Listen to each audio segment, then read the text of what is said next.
बदलते भारत की शान।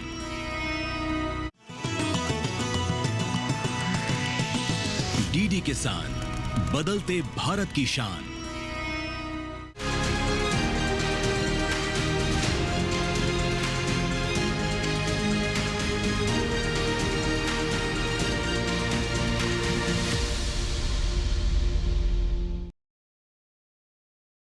नमस्कार, आप देख रहे हैं दूरदर्शन किसान। कार्यक्रम कृषि दर्शन में आप सभी का स्वागत है। मैं हूं मोनालिसा। कृषि दर्शन कार्यक्रम में हम आपके लिए कृषि क्षेत्र से जुड़ी हुई महत्वपूर्ण जानकारियां अलग अलग सेगमेंट्स के जरिए लेकर आते हैं, जैसे कि विज्ञान और किसान, कृषि स्टार्टअप और फार्मिंग इंडिया। इस कार्यक्रम में जो जानकारियां दी जाती है उसका इस्तेमाल करते हुए आप अपनी खेती को उन्नत बना सकते हैं। तो आइए इन्हीं जानकारियों के सिलसिले को शुरू करते हैं और शुरू करते हैं आज का ये कार्यक्रम। आइए कार्यक्रम कृषि दर्शन में सबसे पहले देखते हैं क्या खास जानकारियां आपके लिए आ रही है मंत्रालय से। गुणवत्ता युक्त उपज का सीधा संबंध उन्नत किस्म के बीजों से होता है। बीज की गुणवत्ता अच्छी होगी तभी पैदावार भी अच्छी मिलेगी। बीजों के चयन और इसकी जांच को लेकर कृषि भवन स्थित डीडी किसान स्टूडियो से क्या खास जानकारी दे रहे हैं कृषि एवं किसान कल्याण मंत्रालय के वरिष्ठ तकनीकी सहायक चंद्र प्रताप सिंह। आइए देखते हैं। बीज प्रमाणन, जिस वक्त हम बीज लेते हैं तो ये सुनिश्चित करते हैं कि बीज स्वस्थ हो, शुद्ध हो, रोग मुक्त हो और जिससे कि हमारी फसल अच्छी हो। तो ये चीज़ सुनिश्चित किस तरीके से होती है? ये चीज़ बीज प्रमाणन से ही सुनिश्चित होती है कि हमारा बीज स्वस्थ हो, जीनगत शुद्धता हो, शारीरिक शुद्धता हो। तो बीज प्रमाणन से ही इस चीज़ को सुनिश्चित किया जाता है कि जो बीज है वह रोग मुक्त और अच्छा हो। अब बीज प्रमाणन के बाद दूसरा प्रश्न उठता है कि बीज उत्पादन क्या है। तो बीज उत्पादन एक सफलतापूर्वक, सावधानीपूर्वक की गई वैज्ञानिक प्रक्रिया है जिससे कि हम ये सुनिश्चित करते हैं कि बीज उच्च गुणवत्ता का है, रोग मुक्त है, जीनगत शुद्धता को लिए हुए है और इसमें किसी प्रकार की इम्प्योरिटी नहीं है। बीज उत्पादन के लिए मूलतः 3 स्तर होते हैं। पहला होता है ब्रीडर सीड, दूसरा होता है फाउंडेशन सीड, तीसरा होता है प्रमाणित सीड। ब्रीडर सीड वो है जो कृषि अनुसंधान संस्थानों के पास, कृषि विश्वविद्यालयों के पास होता है। फाउंडेशन सीड ब्रीडर सीड से बनाया जाता है।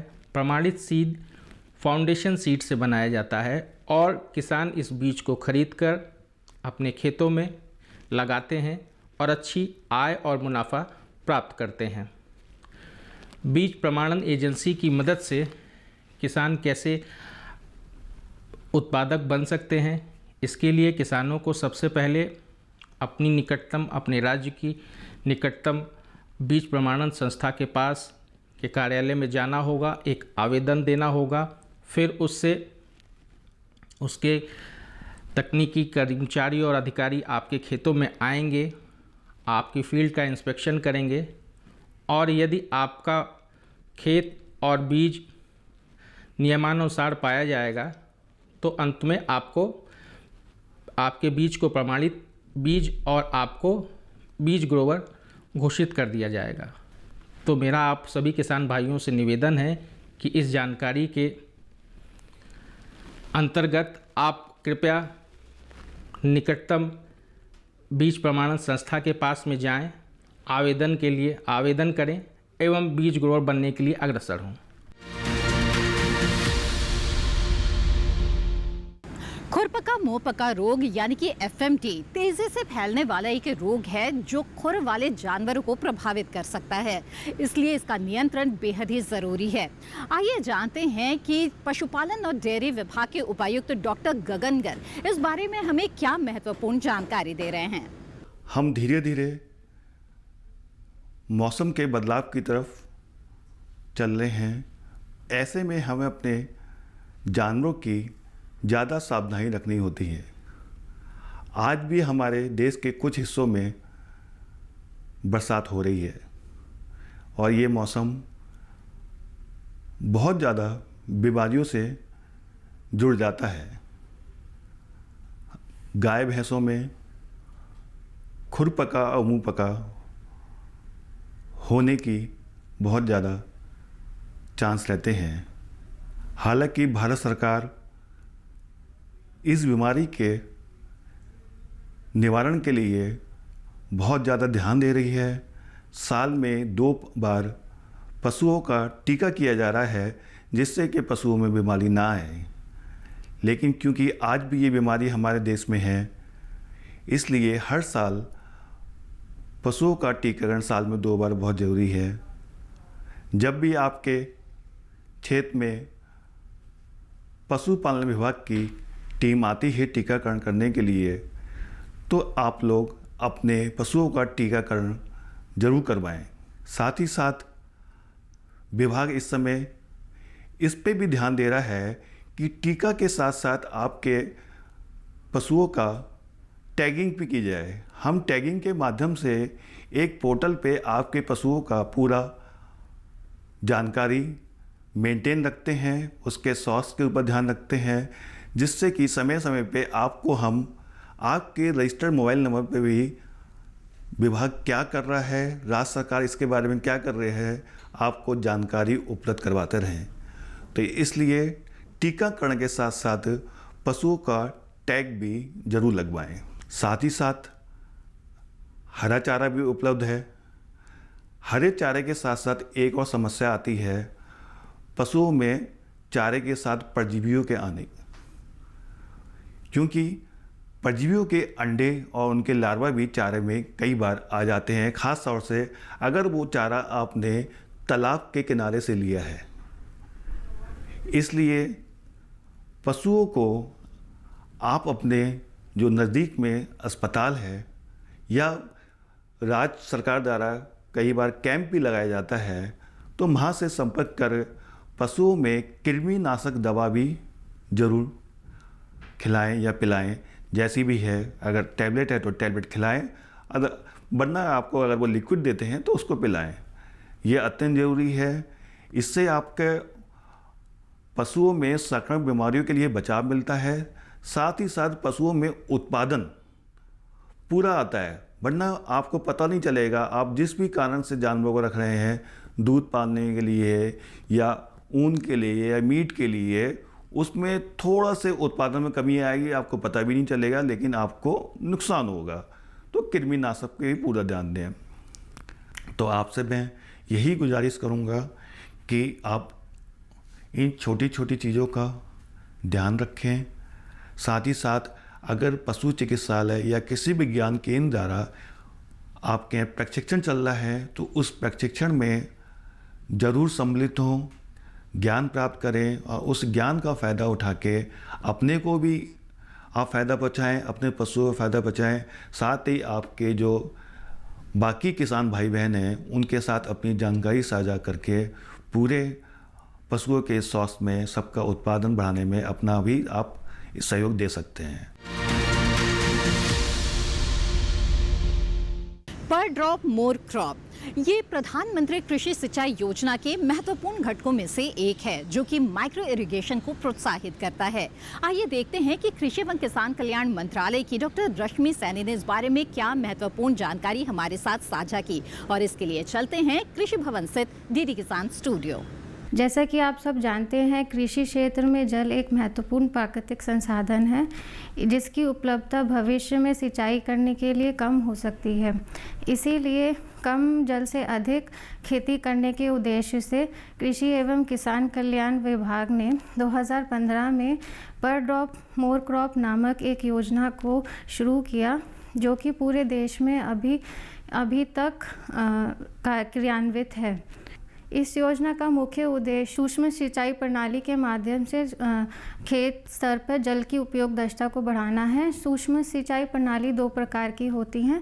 पहली ड्रिप इरिगेशन। ड्रिप इरिगेशन में पानी को बूंद बूंद करके पौधे या फसल के आसपास आवश्यकता अनुसार दिया जाता है। स्प्रिंकलर इरिगेशन में पानी को हवा में छिड़काव किया जाता है। सूक्ष्म सिंचाई प्रणाली के बहुत से लाभ हैं, जैसे कि इससे पानी की बचत होती है, फसल की उत्पादकता में वृद्धि होती है और फसल में उपयोग किए जाने वाले उर्वरक और कीटनाशक का उपयोग कम होता है। रोज़गार के अवसर सृजित होते हैं तथा किसान की आय में वृद्धि होती है। इस योजना के अंतर्गत सूक्ष्म सिंचाई प्रणाली को स्थापित करने के लिए छोटे तथा सीमांत किसानों को 55% तथा अन्य किसानों को 45% तक की वित्तीय सहायता दी जाती है। इस योजना का लाभ उठाने के लिए किसान अपने जिला तथा ब्लॉक के कृषि विभाग में जाके संपर्क कर सकते हैं। कार्यक्रम कृषि दर्शन में बढ़ते हैं आगे और देखते हैं हमारा अगला सेगमेंट, विज्ञान और किसान।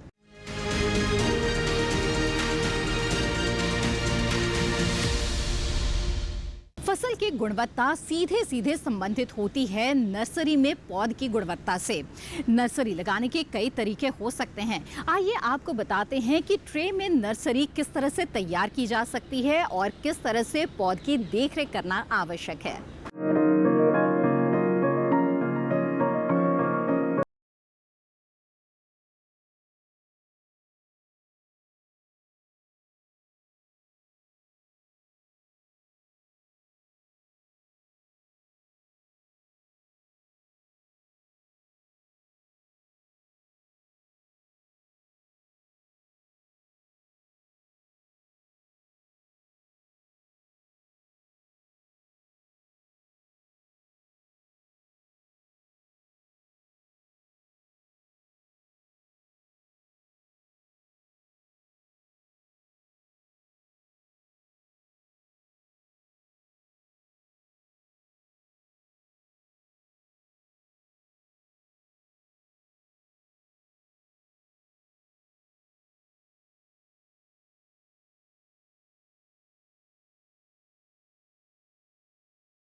कार्यक्रम कृषि दर्शन में वक्त हो चला है एक और छोटे से ब्रेक का। ब्रेक के बाद बात होगी सफल किसान की अगले सेगमेंट कृषि स्टार्टअप में। आप बने रहें दूरदर्शन किसान पर।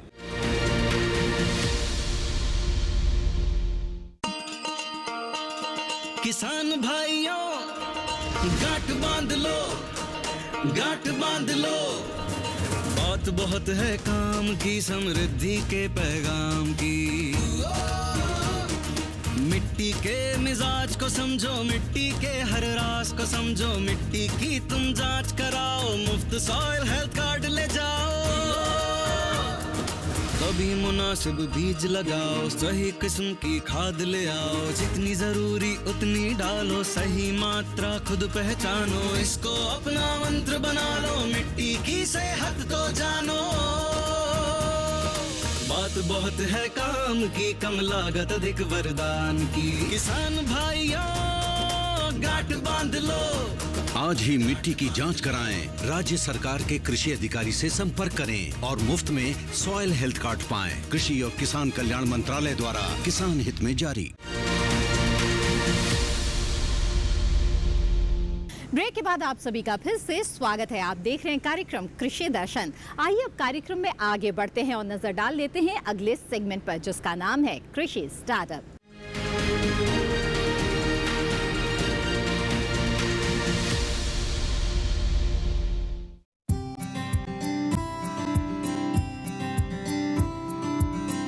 जैविक खेती देसी खेती का आधुनिक तरीका है, जहां प्रकृति एवं पर्यावरण को संतुलित रखते हुए खेती की जाती है। इसमें रासायनिक खाद कीटनाशकों का उपयोग नहीं कर खेत में गोबर की खाद, कंपोस्ट, जीवाणु खाद, फसल अवशेष, फसल चक्र और प्रकृति में उपलब्ध खनिज जैसे रॉक फॉस्फेट, जिप्सम आदि द्वारा पौधों को पोषक तत्व दिए जाते हैं। साथ ही साथ फसल को प्रकृति में उपलब्ध मित्र कीटों, जीवाणुओं और जैविक कीटनाशकों द्वारा हानिकारक कीटों और बीमारियों से बचाया जाता है। डॉक्टर राकेश कुमार कश्यप चौधरी चरण सिंह कृषि विश्वविद्यालय के रिटायर्ड प्रोफेसर हैं। रिटायर्ड होने के बाद इन्होंने अपनी खेती जैविक खेती को अपना कर किया। यह खेती जैविक खेती है क्योंकि विश्वविद्यालय में कार्य के दौरान हमें ये पता लगा कि जितने भी हम अनाज, दूध हम जो भी लेते हैं उसमें पेस्टिसाइड्स का, केमिकल्स का बहुत ही ज़्यादा दुरुपयोग होता है। तो मैंने ये सोचा कि हम खुद भी शुद्ध खाएंगे और जो बनाएंगे दूसरों को भी शुद्ध देंगे। इसलिए हमने इस ज़मीन पर जैविक खेती शुरू की। इस जगह पर बाजरा, कपास और गेहूं का एक मॉडल चलता था जिसको हमने नहीं अपनाया और हमने बागवानी और सब्जियों की खेती शुरू की है, जिसके अंदर हम किसी भी प्रकार के रसायन को शुरू नहीं करते। जब हमने ये ज़मीन ली तो यहाँ पानी की बहुत कमी थी। हमने 1 एकड़ के अंदर अपना टैंक बनवाया है, पानी का टैंक बनवाया है। साथ ही साथ सभी 21 एकड़ के अंदर यहाँ पर हमने ड्रिप इरिगेशन सिस्टम लगाया है। सोलर पावर से, सब सोलर से चलते हैं, सभी चीज़ें ऑटोमेटेड हैं। हमने गुजरात से एक ट्यूब मंगाई है जिसमें हम गोबर डालते हैं, लस्सी डालते हैं और सारा खरपतवार जो है उसमें डालते हैं, जिससे कि हम बायो गैस लेते हैं और भी अन्य पदार्थ हम लेते हैं। Amit Kashyap retired professor doctor Rakesh Kumar Kashyap के पुत्र हैं। अमित परंपरागत खेती करने के बजाय विभिन्न तरह की फसलों की खेती करते हैं। साथ ही वे मोटे अनाज की खेती भी कर रहे हैं। हमारा क्षेत्र जो है कम पानी का क्षेत्र है और यहाँ पे कपास और बाजरे की खेती होती थी। हमने जो ट्रेडिशनल खेती थी उसे ना अपना के अपने खेत में विविधता लेके आए, अलग अलग फसलें करी और सब्जी और मोटे अनाज की खेती कर रहे हैं। साथ में हमने जो है बागवानी भी शुरू की है।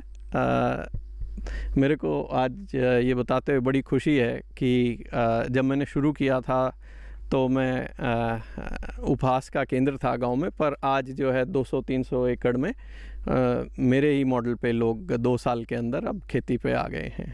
फालसे की खेती शुरू की है। हम जामुन की खेती, बाजरे की खेती, करेले की खेती, बेलगिरी की खेती और अमरूद की खेती कर रहे हैं। साथ साथ हम नींबू और शहतूत की भी खेती कर रहे हैं। हमारा जो बाग है वो उत्पादन देना शुरू कर देगा। अभी हम उसमें बीच में जो है सह फसल सब्जियों की लेते हैं। जैविक फसल करके हम कोशिश ये है कि ग्राहक तक सीधे उसके घर पहुंचा जाए। कार्यक्रम कृषि दर्शन में वक्त हो चला है एक और छोटे से ब्रेक का। ब्रेक के बाद देखेंगे अगला सेगमेंट फार्मिंग इंडिया। आप बने रहें दूरदर्शन किसान पर।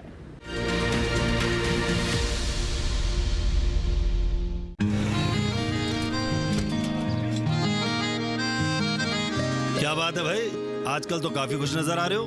क्यों ना हो, अब मैं ऑर्गेनिक खेती जो कर रहा हूँ ये पूरा प्राकृतिक है, ऑर्गेनिक है। इसमें हमारे खेत, हमारी फसल और हमारी जेब सब फायदे में होते हैं और इसमें लागत भी कम है।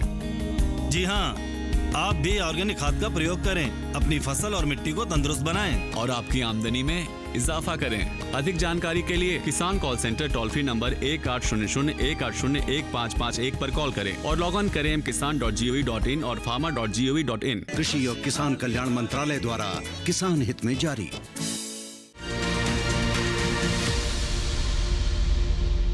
नमस्कार किसान भाइयों और बहनों, मैं हूं आपका एआई एंकर कृष। आज हम बात कर रहे हैं भारतीय किसानों के लिए एक और खुशखबरी आई है। अब गेहूं की फसल को खरपतवारों से पूरी सुरक्षा मिलेगी। दरअसल बायर कंपनी ने हाल ही में मार्टेनोमोर नामक एक नया और आधुनिक खरपतवार नाशक लॉन्च किया है। यह हर्बिसाइड खास तौर पर गेहूं की फसल में उगने वाले कठिन और जिद्दी खरपतवारों जैसे फेलारिस माइनर, रूमेक्स और चेनोपोडियम को जड़ से खत्म करने के लिए बनाया गया है। इसकी सबसे बड़ी खासियत यह है कि इसमें 3 सक्रिय तत्व का मिश्रण है। यह अपने तरह का भारत का पहला 3 दवा मिश्रित हर्बिसाइड है जो लंबे समय तक खेतों में असर बनाए रखता है। मार्टेनोमोर को प्री इमर्जेंट हर्बिसाइड कहा जाता है, यानी इसे गेहूं की बुवाई के 3 दिन के भीतर प्रयोग किया जाता है ताकि खरपतवार अंकुरित होने से पहले ही खत्म हो जाएं। इसी तरह कृषि और किसानों से जुड़ी हर महत्वपूर्ण जानकारी के लिए हमारे साथ जुड़े रहिए और देखते रहिए डीडी किसान। धन्यवाद। ब्रेक के बाद आप सभी का फिर से स्वागत है। आप देख रहे हैं कार्यक्रम कृषि दर्शन। कार्यक्रम में आइए बढ़ते हैं आगे और देखते हैं हमारा अगला सेगमेंट फार्मिंग इंडिया।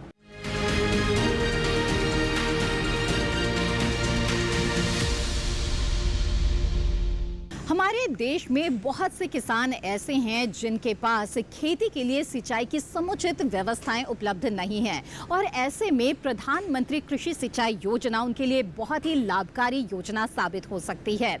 इस योजना के तहत किसान किस तरह से सिंचाई के संसाधनों का इस्तेमाल कर सकते हैं, आइए विस्तार से जानते हैं।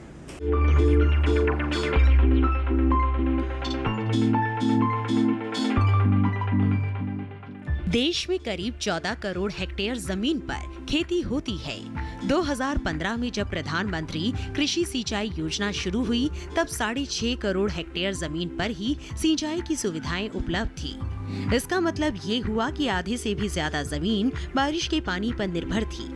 जाहिर है वर्षा आधारित इलाकों में पैदावार कम होती है और किसानों को खेती से उतना लाभ नहीं मिल पाता जितना मिलना चाहिए। प्रधानमंत्री कृषि सिंचाई योजना का असल मकसद हर खेत तक पानी पहुंचाना है। यह अम्ब्रेला स्कीम है और इसमें मुख्य रूप से 2 घटकों को शामिल किया गया है। त्वरित सिंचाई लाभ कार्यक्रम यानी AIBP और हर खेत को पानी के भी 4 उप घटक हैं, जैसे command area development, surface miner irrigation, जल निकायों की मरम्मत, नवीनीकरण और बहाली तथा चौथा भूजल विकास। इसके अलावा सिंचाई योजना में दूसरे मंत्रालयों के भी 2 घटकों को शामिल किया गया है। पहला घटक प्रति बूंद अधिक उपज है जो केंद्र कृषि मंत्रालय के कृषि, सहकारिता और किसान कल्याण विभाग की ओर से कार्यान्वित किया जा रहा है।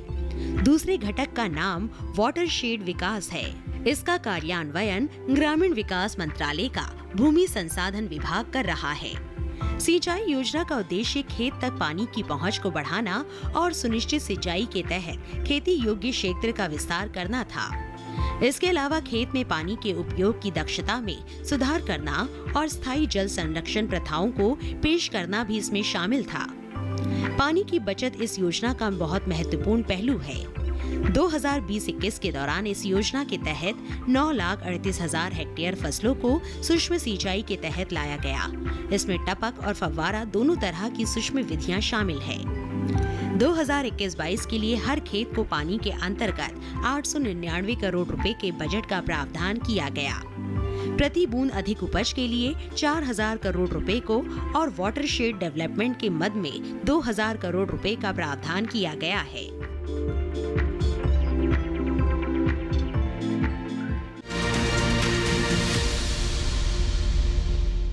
कृषि दर्शन कार्यक्रम में आज जो जानकारियां हम आपके लिए लेकर आए हैं, हमें उम्मीद है कि इससे आपको लाभ जरूर होगा। इस कार्यक्रम के बारे में अपने विचार और अपने सुझाव आप हमारे साथ साझा कर सकते हैं। आप हमें पत्र लिख सकते हैं। हमारा पता है कृषि दर्शन, कमरा number 59A, CPC Doordarshan Khelgaon, नई दिल्ली 110049। आप हमें ईमेल भी भेज सकते हैं। ईमेल ID नोट कर लें, krishidarshandddk@gmail.com। कृषि दर्शन कार्यक्रम को आप कभी भी कहीं भी देख सकते हैं YouTube के माध्यम से। इसके लिए टीवी स्क्रीन पर दिखाए जा रहे QR कोड को स्कैन करें, आप सीधे हमारे YouTube चैनल से जुड़ जाएंगे। इसी के साथ कृषि दर्शन की आज की कड़ी में बस इतना ही। फिर हाजिर होंगे लेकर कृषि क्षेत्र से जुड़ी हुई ऐसी ही महत्वपूर्ण जानकारियां। तब तक के लिए दीजिए इजाजत। आप बने रहें दूरदर्शन किसान पर। नमस्कार।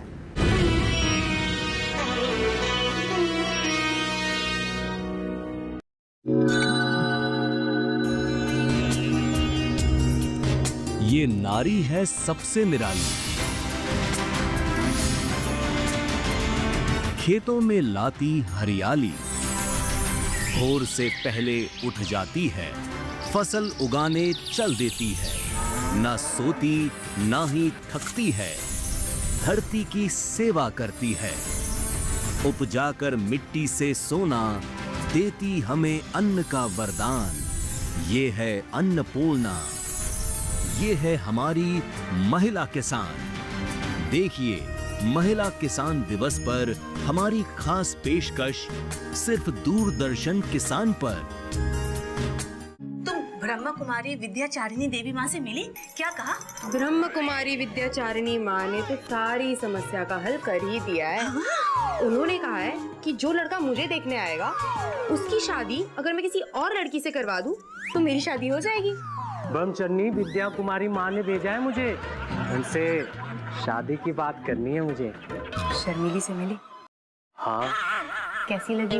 मैं शर्मिली से शादी करने के लिए तैयार हूँ। आप हमसे शादी करने के लिए तैयार हैं?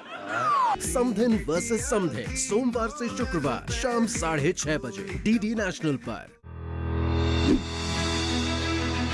मशीनों के दौर में जी रहे हैं हम। काम को बेहतर और आसान बना रही हैं मशीनें। खेती को दे रही है नई ऊंचाइयां, किसान के लिए है वरदान।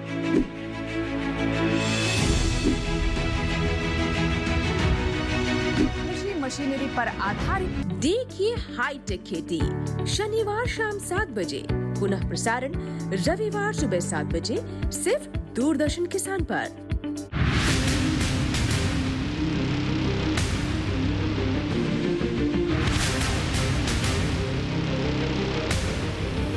जब तपती है धरती, सूरज उगलता है आग, ठंड में जब सर्दी जमा देती सबके हाल, सब छुप जाते अपने अपने घरों में, तब बाहर निकलता सिर्फ एक इंसान, भरने के लिए हम सबका पेट, खून को पसीने की तरह देता बहा, थक जाता, झुलस जाता, हो जाता बीमार, तब उसकी सेहत का ध्यान रखता सिर्फ DD किसान।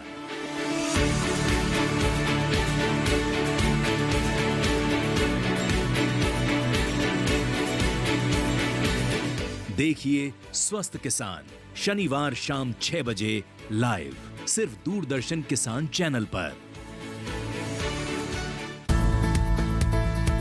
किस फसल की क्या है चाल, किस मंडी का क्या है हाल, उतरते चढ़ते भाव का असर, आयात निर्यात का क्या है असर, रहेगा आगे बाजार। बताएंगे मंडियों के जानकार। देखिए मंडी खबर सोमवार से शनिवार शाम 5 बजे सिर्फ दूरदर्शन किसान चैनल पर। हाईटेक खेती से सशक्त हो रहा है किसान।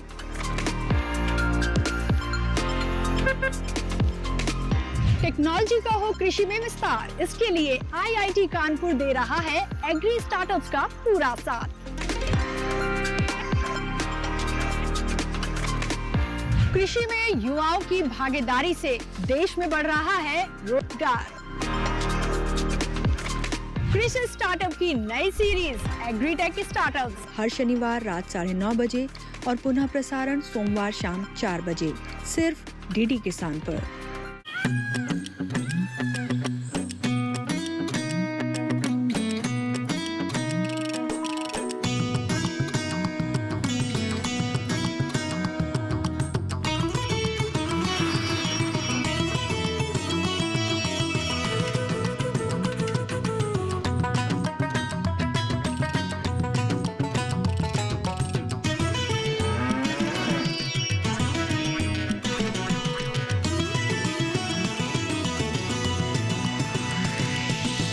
डीडी किसान, बदलते भारत की शान।